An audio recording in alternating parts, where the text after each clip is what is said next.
नमस्ते दोस्तों, मेरा नाम है फिरोज पास्टर और आज मैं आपको उत्पत्ति बाइबल में से उत्पत्ति का 11 अध्याय पढ़ाने जा रही हूँ। इससे आपको ये समझ में आएगा कि मनुष्य के अलग अलग जातियाँ कैसे बनी।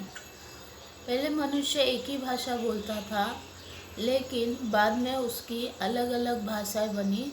अलग अलग भाषाएं के कारण उसके अलग अलग जातियाँ बनी। तो देखते लोगों, उत्पत्ति निकालिए। उत्पत्ति का 11 अध्याय पढ़ते हैं। तो मैं पढ़ने जा रही हूँ, सब लोग अच्छे से ध्यान से सुनिए कि कैसे अलग अलग भाषाएं बनी। सारी पृथ्वी पर एक ही भाषा और एक ही बोली थी।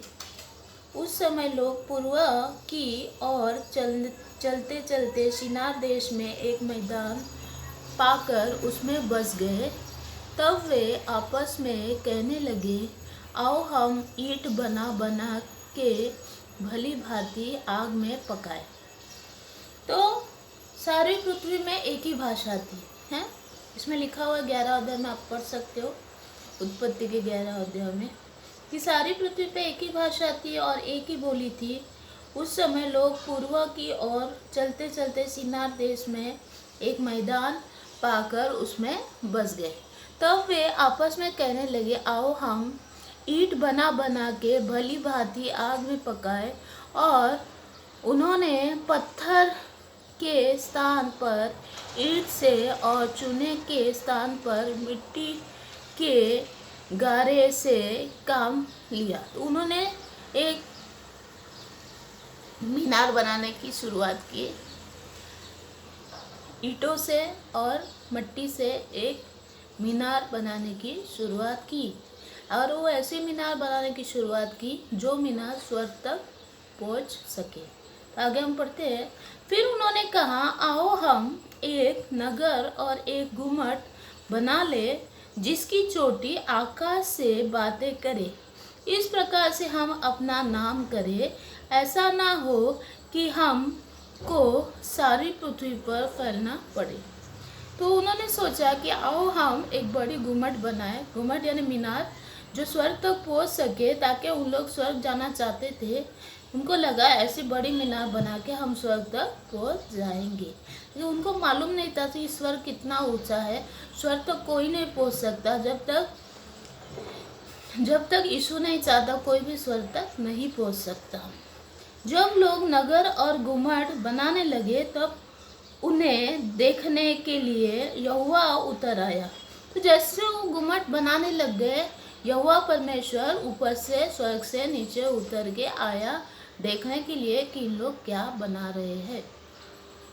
और यहोवा ने कहा, मैं क्या देखता हूँ कि सब एक ही दल के हैं और एक ही भाषा भी उन सब की एक ही है।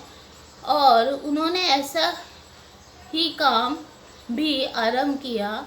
और अब जो कुछ वे करने का यत्न करेंगे, उसमें से कुछ भी उनके लिए अनहोना ना होगा। तो परमेश्वर ने नीचे आके देखा कि इन लोग गुम्मट बनाने जा रहे हैं, जो गुम्मट स्वर्ग तक पहुंच जाएगी। यहोवा परमेश्वर ने नीचे आके देखा, इसलिए आओ हम उतर के उनकी भाषा में गड़बड़ी डालें। तो परमेश्वर ने सोचा कि अगर इन लोग ऐसे गुम्मट बना देंगे और सब लोग ऊपर स्वर्ग तक पहुंच जाएंगे, तो क्यों ना हम इनकी भाषाओं में गड़बड़ी डाल दें। इसलिए आओ हम उतर के उनकी भाषा में गड़बड़ी डालें कि वे एक दूसरे की बोली को ना समझ सके। इस प्रकार यहोवा ने उनको वहाँ से सारी पृथ्वी के ऊपर फैला दिया। तो यहोवा ने क्या किया, उनकी भाषाओं में गड़बड़ी डाला और उनको पूरी पृथ्वी पर फैला दिया। जबकि वो पूरे पृथ्वी पर फैलना नहीं चाहते थे, वो डायरेक्ट स्वर्ग जाना चाहते थे। वो सोचे थे कि एक मीनार बना के हम स्वर्ग तक पहुंच जाएंगे, लेकिन परमेश्वर यहोवा ने उनकी भाषाओं में गड़बड़ी डाला। इस गड़बड़ी के कारण देखते पढ़ते आगे क्या होता है। और उन्होंने उस नगर का बनना छोड़ दिया, तो इस कारण उस नगर का नाम बेबीलोन पड़ा। तो उस नगर में जो भाषा की गड़बड़ी हुई थी, इसलिए उस नगर का नाम बेबीलोन पड़ा। क्योंकि सारी पृथ्वी की भाषा में जो गड़बड़ी है, यह यहोवा के वही डाली और वही से यहोवा ने मनुष्य की सारी पृथ्वी के ऊपर फैला दिया। तो दोस्तों, अभी हम जान सकते हैं इस अध्याय के ज़रिए कि कैसे हमारी अलग अलग भाषाएं बदली गई है, हमारे भाषाओं में गड़बड़ी डाली गई है। ये स्वयं यहोवा ने किया हुआ है, क्योंकि उन लोग मीनार जो बना रहे थे स्वर्ग तक जाने के लिए, इसलिए यहोवा परमेश्वर ने उनकी भाषाओं में गड़बड़ी डाली और सबकी अलग अलग भाषा हो गई। इसके कारण वे एक दूसरे के साथ बातें नहीं कर सकते थे, क्योंकि बड़ी मीनार बनाने के लिए उनको एक दूसरे से, मीनार या गुम्बद बनाने के लिए उनको एक दूसरे से बात करना ज़रूरी था। लेकिन जैसे परमेश्वर यहोवा ने उनकी बोली में गड़बड़ी डाली, भाषा में गड़बड़ी डाली, एक दूसरे की भाषा समझ नहीं सके और जो मीनार बना रहे थे, जो गुम्बद बना रहे थे, वो उन्होंने छोड़ दिया और वो पूरे पृथ्वी पर फैल गए। तो इस तरह यहोवा परमेश्वर ने उनके बोली में, उनकी भाषा में गड़बड़ी डाली और बहुत सारे अनेक अनेक भाषा लोग बोलने लगे और सब ने अपनी अपनी भाषा का एक झूठ बना लिया और ऐसे जाति बनी है इस दुनिया में। एक्चुअली इस दुनिया का जो परमेश्वर है वो एक ही है, लेकिन परमेश्वर ने ही इंसान के भाषाओं में गड़बड़ी डाली। इस कारण हम लोग सोचते हैं कि हम लोग अलग जाति के लोग हैं, लेकिन सबकी जाति एक ही है, सबकी बोली अलग है।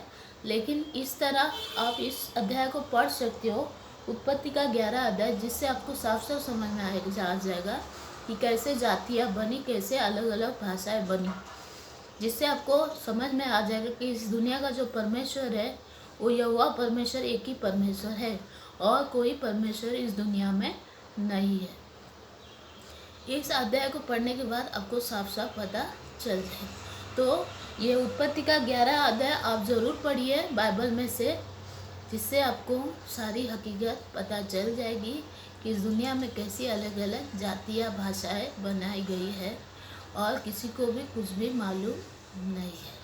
तो दोस्तों, इस वीडियो को देखने के लिए धन्यवाद। इस वीडियो को ज़्यादा से ज़्यादा लोगों के साथ शेयर कीजिए, ताकि सबको इसके बारे में, अलग अलग भाषाओं के बारे में, भाषाओं में गड़बड़ी डाली हुई के बारे में सबको पता चले और सबको पता चले कि परमेश्वर एक ही है, अलग अलग परमेश्वर नहीं है।